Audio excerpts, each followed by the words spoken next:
అత్యున్నత సృజనాత్మక కళారూపం మన సివి రామన్ భారత వైజ్ఞానిక కీర్తి పతాకం మన సివి రామన్ అత్యున్నత సృజనాత్మక కళారూపం మన సివి రామన్ భారత వైజ్ఞానిక కీర్తి పతాకం మన సివి రామన్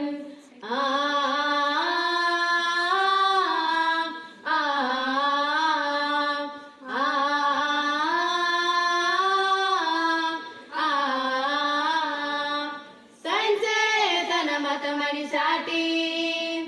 నిరంతర అన్వేషణ చేసి సైన్సే తన మతమని చాటి నిరంతర అన్వేషణ చేసి ఎంఎస్సీలో ప్రథమంగా నిలిచి ఎంఎస్సీలో ప్రథమంగా నిలిచి భౌతికంలో బంగారు పథకం పొందితివై భౌతికంలో బంగారు పథకం పొందితివై సివి